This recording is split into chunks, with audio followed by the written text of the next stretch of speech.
Aunty aunty ఇప్పుడు నేను dance చేయడం అవసరం అంటారా? అయ్యో నాకైతే అవసరం లేదు గాని 1,00,000 కావాలంటే డాన్స్ చెయ్యాలమ్మా. నా కోసం కాకపోయినా ఆ 1,00,000 కోసమైనా డాన్స్ వేయక తప్పదు మళ్ళీ. ఏంటి మళ్ళీ దేని గురించి అంత టెన్షన్ పడుతున్నావు? అయ్యో అబే టెన్షన్ ఏం లేదు మధు. డాన్స్ కాంపిటీషన్ లో 2 కాళ్లతో డాన్స్ చేయాలా, 1 కాలుతో డాన్స్ చేయాలా అని ఆంటీని అడుగుతున్నాను. అబ్బబ్బబ్బచ్చా, నీ దగ్గర చాలా టాలెంట్ ఉంది సుమి. మరి మా మల్లికి మామూలు ట్రైనింగ్ ఇచ్చావనుకుంటున్నావా? ఒక్కసారి అంట్లు తోమి ఒక్కసారి బట్టలు ఉతికిందంటే ప్రైజ్ మాకే రావాలి. ఏంటి అంట్లు బట్టలా? అదో కొత్త స్టైల్ డాన్స్ లే మధు. ఓహో అలాగా, అయితే నీ జుట్టు జాగ్రత్తగా పెట్టుకోండి. అయ్యయ్యయ్యో, ఎందుకు అవును, ఎందుకు ఎందుకు? ఆహా, డిఫరెంట్ గా వేసేటప్పుడు డెఫినెట్ గా జుట్టు కదులుతుందండి. ఏ మాత్రం వీక్ గా ఉన్నా ఊడిపోతుందండి. అంటే విగ్గా? విగ్గేంటి? అయ్యయ్యో మళ్ళీ ఉద్దేశం ఊడేది విగ్గు కాదు, వెంట్రుక. కాదండి, హెయిర్ పిన్ అండి. ఓ కాస్త జాగ్రత్తగా ఉండండి. అమ్మమ్మ చెప్పేది కూడా కరెక్టేనమ్మా. కొంచెం గట్టిగా ఎగిరేవనుకో విగ్గుడి చేతిలో కూర్చోడం ఖాయం. ఓ అది ఊడదులేనన్నా, స్ట్రాంగ్ గా పిన్ పెట్టాను. నువ్వేం దిగులు పడుకో. హాయ్ ఎవ్రీబడి, మా డాన్స్ ప్రోగ్రాంలో పాల్గొనడానికి వచ్చిన మీ అందరికీ మా నమస్కారం.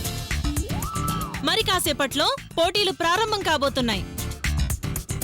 ఉత్సాహంతో స్టెప్స్ వేయడానికి మీరంతా రెడీనా? రెడీ. Very good.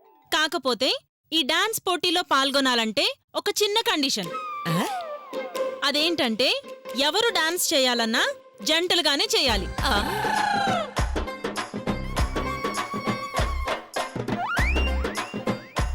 ఒంటరిగా చెయ్యకూడదు.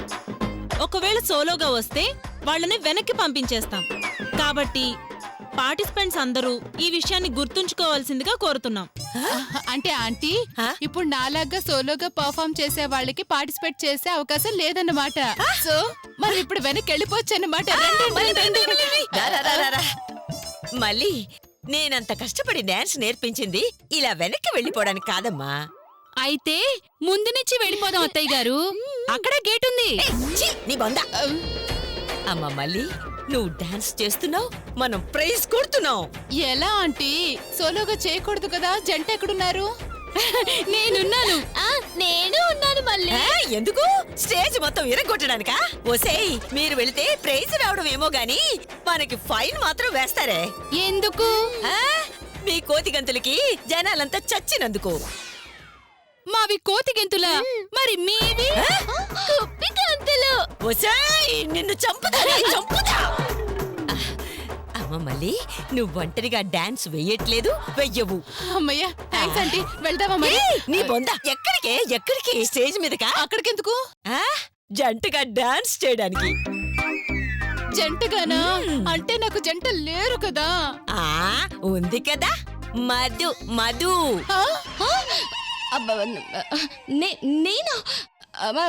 నేను వెయ్యను.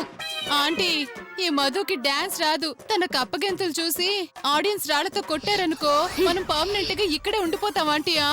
ఏయ్ మల్లీశ్వరి, ఏమన్నా? నాది కప్పగింతులా? జనాలు రాళ్ళతో కొడతారా? అబ్బో, దీనికి పౌరుషం వచ్చినట్టుంది. రెచ్చగొడితే పని అయిపోయేటట్టుంది. అవును మధు, మళ్ళీ అనే దాంట్లో తప్పే ఉంది.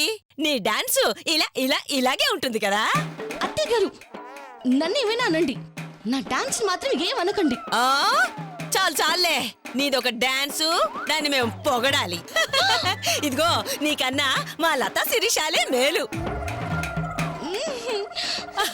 కాళ్ళు చేతులు లేకపోయినా కుంటైనా ఇలాగ తిరుక్కుంటూ అలాగ చేస్తారు డాన్సు. అది కూడా చేయలేవు నువ్వు.